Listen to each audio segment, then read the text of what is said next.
Nta Ch1O.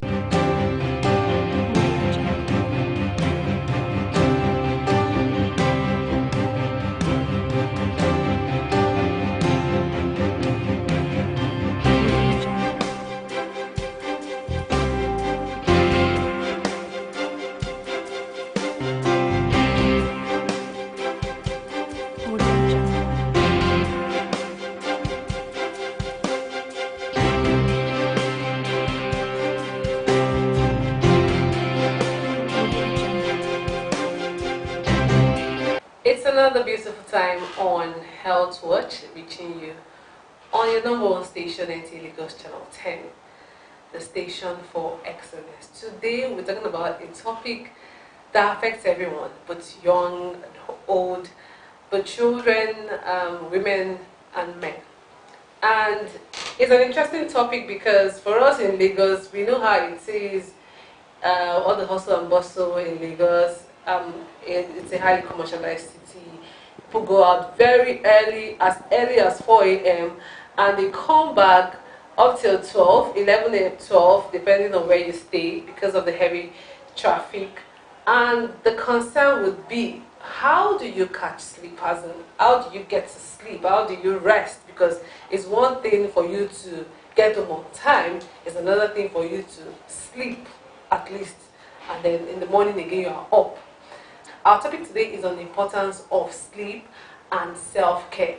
And my guest today is a lifestyle consultant, and she has a whole lot to say. But again, let's go on the streets. Let's find out from people on the streets, how many hours do you sleep per day and why? Alright? My name is Nta Ch1O. You know I love to do this with you every week. We go on this Vox Pop, and when we return, you will meet my guest. Don't go anywhere. Health Watch continues in a moment. Stay with us.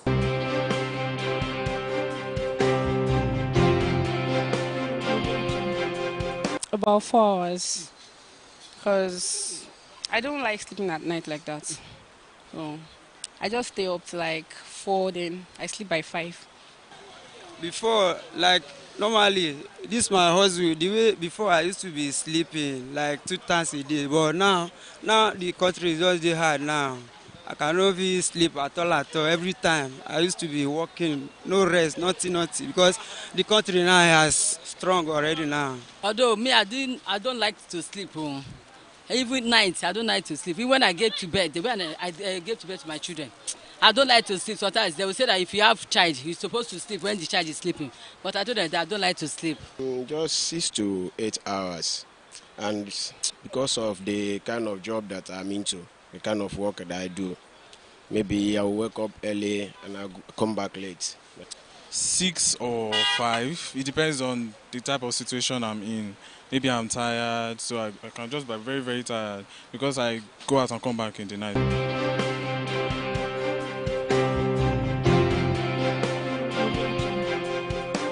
You're welcome back. The program is Health Watch, and today our focus is on the importance of sleep and self-care. My guest today is Dr. Nta Ch1O. She is a consultant in family medicine and a lifestyle medicine physician.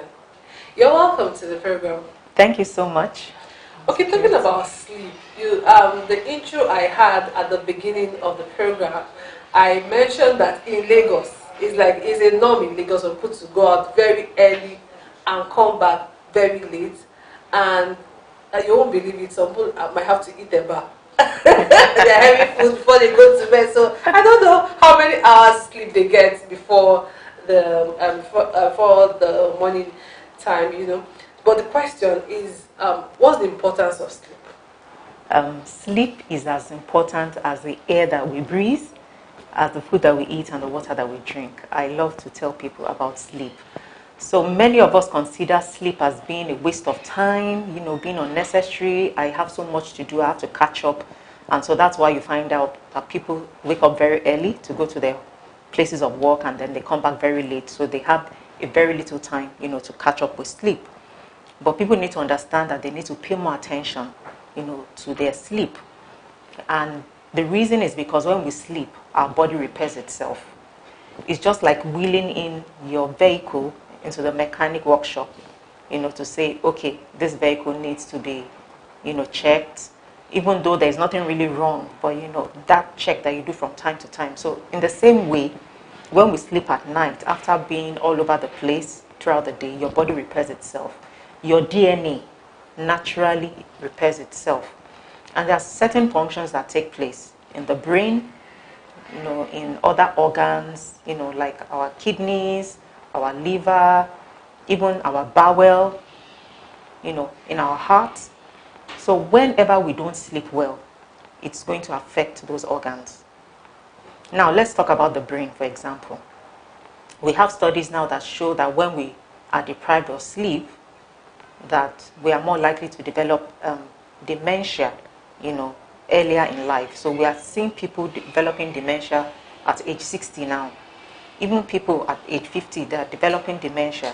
And so there was this comparative study, longitudinal study that was done, and it was discovered that the people that slept longer hours, between 7 and 9 hours, they were less likely to have dementia as compared to people who slept less than 6 hours, habitually. So we're not talking about an occasional thing, but something that becomes habitual and consistent, and people just feel that this is me. I can't afford to sleep more than 4 hours. So when we sleep, our cells repair themselves.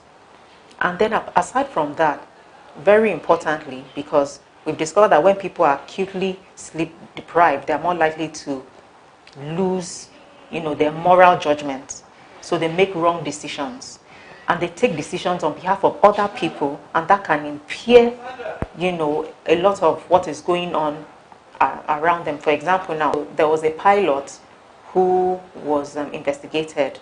They tried to investigate the cause of a plane crash, and they discovered that the pilot was fatigued. So maybe the decision he made at that time about landing the plane was not the right decision, and eventually resulted in a plane crash. Let's bring it home, even to our roads. We find out that some people have accidents from time to time. People are dozing off at their steering, and so there are accidents. All those things can be prevented if those individuals who are at the steering had a good night's rest or a refreshing sleep. And so they'll be able to make the right decisions. They will avoid accidents. Somebody was dozing off and was typing in the amount of money that was to be transferred from a bank to another bank, and added more zeros because she was tired and drowsy. Typed in more zeros. But fortunately, they were able to retrieve the money. She actually pressed the send button. So there are so many things that can go wrong when we don't sleep enough. So that's memory. If you are going for an exam and you decide to do till daybreak, we used to do that in school. you walk, you read till daybreak. You can get into the exam and have a brain block, because your brain is supposed to consolidate short-term memory into long-term memory. So if you read something within a short period of time, for you to be able to remember that thing, you're supposed to actually sleep so that your body can get enough of what we call the REM sleep and non-REM sleep and the deep stages of sleep. Those are the things that will make the person remember what he has read. Very interesting. Thank you. You actually even touched what will happen if you are deprived of sleep. But you mentioned just now the stages of sleep. Can you just briefly tell us about the stages of sleep? Okay, so we have two major types of sleep. So we have the REM sleep, we have the non-REM sleep. So all these stages of sleep, they have their own functions. You might find yourself being able to wake up quickly from a certain stage of sleep. That will be in the stage of light sleep.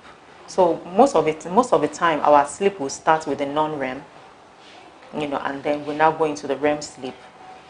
And then, so we cycle in between the REM sleep and non-REM sleep during the course of the night. So all of them have their important functions. So we need to take our sleep seriously. Even the light stages of sleep are important. But if you have not had enough of your deep sleep and you are woken up from that deep sleep, you feel very groggy, you feel tired, you feel as if your sleep was not refreshed or not refreshing. But if you wake up in the light stage of sleep, you find out that as you have circled out of that deep stage of sleep to the light stage of sleep, and you wake up at that time, you will feel more alive, Okay. you know, and ready to face your day. What would you say is the reason why some people cannot catch sleep? Like, oh, let me use the right word, they can't fall asleep. Do you understand? Like, the person is tired, you are stressed out. So the first thing that comes to anybody's mind is, go and sleep. And so it even happens to children. Sometimes they go and sleep. They're trying to make you happy. So you just cover their face. Next thing, 1 hour, this child is still there. And the child is telling you, but I'm trying to sleep, but it's not coming. Do you understand? Yes, and I then it happens totally to adults understand. when adults are stressed out. It Then you happens get to all of us. You know, Yes. what So could be the reason is because we are not supposed to go to bed stressed. Stress is one of the things that will prevent you from falling asleep readily. So we expect every individual who is going to lie down to sleep within a certain period of time, usually within 15 to 20 minutes. We expect you to sleep. We don't expect you to just land on the bed and fall asleep. In fact, if you go on your bed and you sleep within 5 minutes, that means that person is sleep deprived.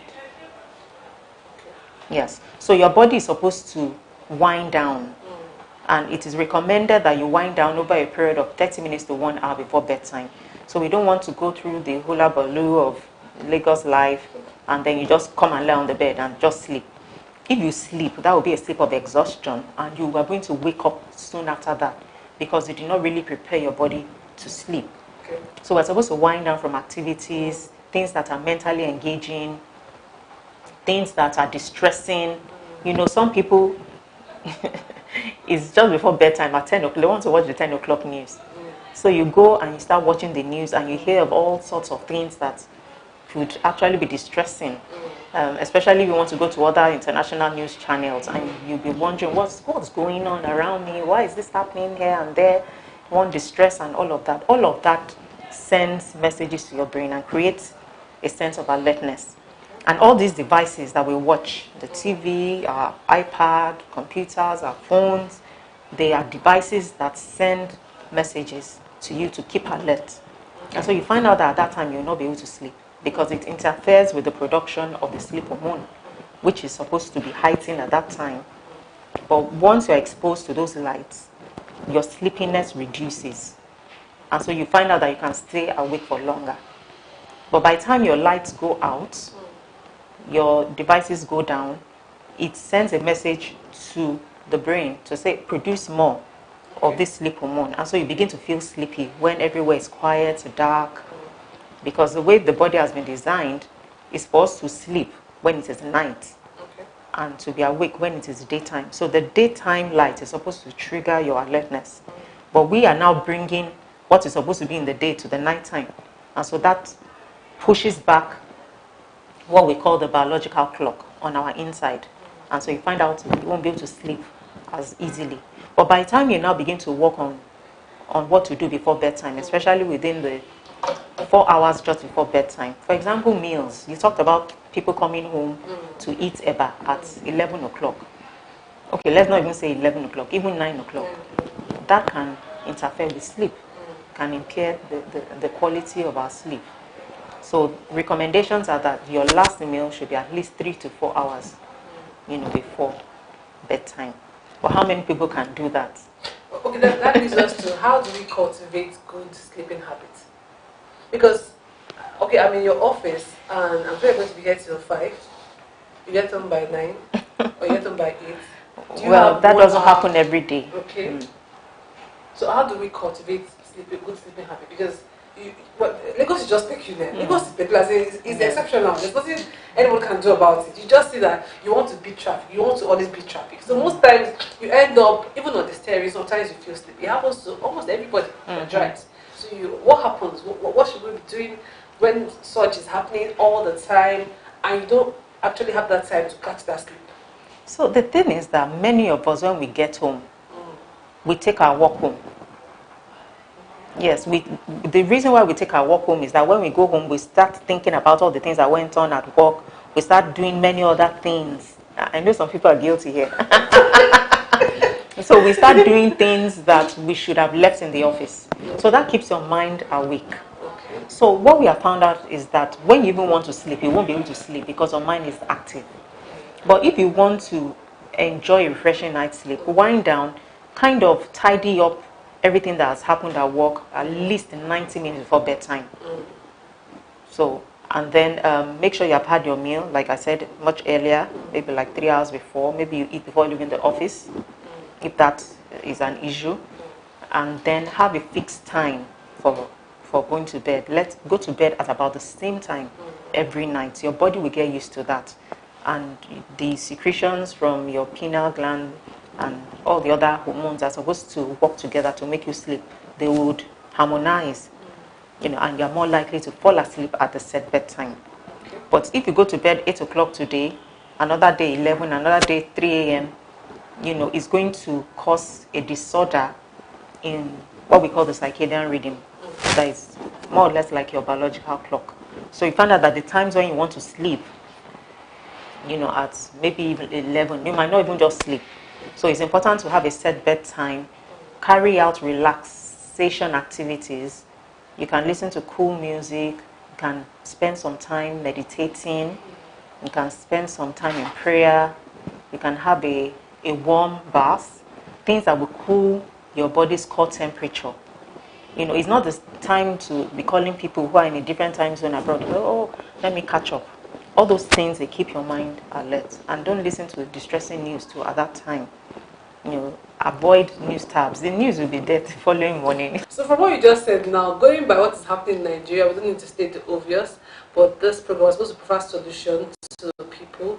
And what would you say is like a strategy now? Because everybody is worked up, everybody is stressed, the economy is biting so hard. How would they find time to catch enough sleep? So we'll go on a short break now. When we return, Health Watch continues.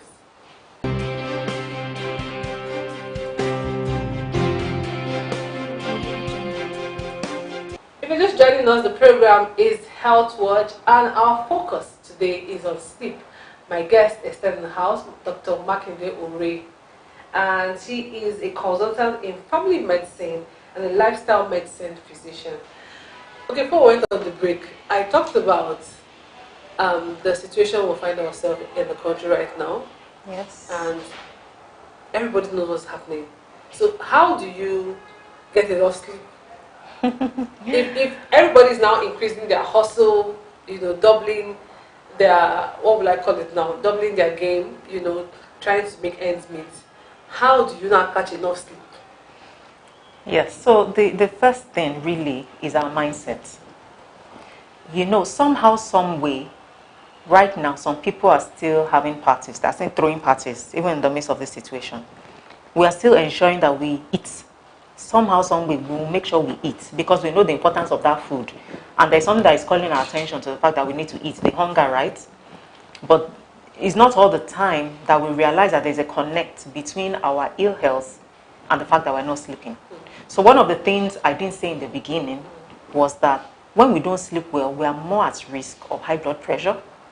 We are more at risk of high blood sugar, what we call type 2 diabetes. We are more at risk of heart disease.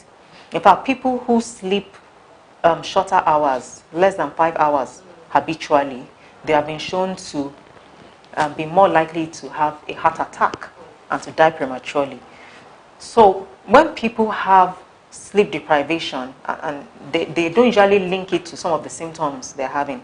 People have headaches, people have chest pain, palpitations, burning sensation all over the body, memory lapses, inability to focus or concentrate. When people have those things, they don't entirely think about the fact, oh, maybe it's because I'm not sleeping. They think about other things. So, but one of the things that I believe that this station is trying to do is to create awareness, to educate the public. So when they have the awareness, they will make it priority. So it didn't seem to matter before. Because they listen to this show, it matters. And so they will say, okay, how can I sleep better? Since I know it's going to help my health and my well-being. Now, that's the first step. Then the second step is to consider those things that are happening in the economy. Are they going to be forever? They won't last forever. changes keep on coming. Even when we say an economy goes into recession, studies have shown that it will come back up. It will bounce back. So we should live with that hope in view that things will change. It won't always be like this. So I will do the best I can. God will help me and things will get better. So when we live with that optimistic viewpoint, it helps and you're able to go to bed, faster. Rather than laying awake at night and complaining and thinking about the distress and everything that is not going on so well. Let's focus on what has gone well. Focus on the things that make you happy. What are the values that you have? Your family, engaging with them, connecting with them. Sometimes it's not about how much money you have in that space of time, or how much you're connected with the people that matter, in your life. And of course, reliance on God, because He's our source. So if we want to do everything in our own power, in our own strength, it's going to fail us at the end of the day, and we become depressed. But when we realize that God is our source and we're depending on Him, and we discover that we can keep going. The last thing, that I would say is, if you're not sleeping well, see your physician, see your doctor, because sometimes there is an underlying health condition. Sometimes it's psychiatric conditions that lead to people not sleeping well. Sometimes it might be an issue that has to do with menopause, things that have to do with care of your children or a loved one or someone that is sick. And so there are so many other issues that are, underlying that sleep deprivation or not being able to sleep, when you really want to. What kind of nutrition will help improve the quality of sleep we'll get? Because if you're used to eating swallow all the time, if you're used to eating very late, if you're used to eating, I don't know, you are professional, what do you think? What's your take on that?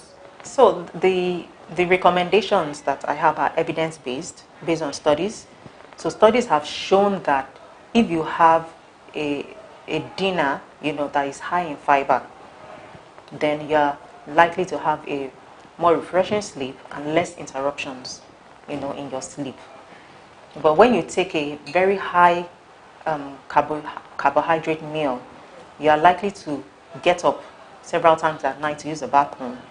And once you do that, to return to sleep will take a longer time. So it's important to include vegetables in our diet, protein. It could be fish, it could be some chicken, some vegetable. All of that has been shown to help. Then studies also show that nuts like almonds, some cashew nuts. I'm not talking about a whole bottle now. You sit down with a full bottle of cashew nuts and you see, because you want to sleep. Just a handful. There are some other things, some other fruits also that have been shown to just contain little amounts of melatonin. So it's good to make it a habit to take at least 2 to 3 portions of fruit on a daily basis. So studies have shown that if you have enough servings of fruit on a daily basis, you'll wake up feeling more energetic and you feel more refreshed, rather than waking up on the wrong side of the bed, complaining and all. Okay. So, Dr. what's the reason why people talk and still sleepwalk in this age? And I say that because while growing up, I saw a lot of that, and I felt it was like more amongst children. But now I've also seen that adults do that. So while I was in school writing my exams, so the person is in deep sleep. I think what they read, but you see them talking, and they can just start a conversation and just turn to the other side of the bed and sleep off. And then in the morning, the person cannot even remember such happened. And then sometimes you see them walk. They're walking to the door, and you're like, it's not yet 4 a.m. Where are you going to? They're getting ready for the next paper. So yes. So it's a parasomnia. We talk about insomnia, which is difficulty in sleeping even when there's opportunity to sleep. But parasomnia means that it occurs during sleep. Okay.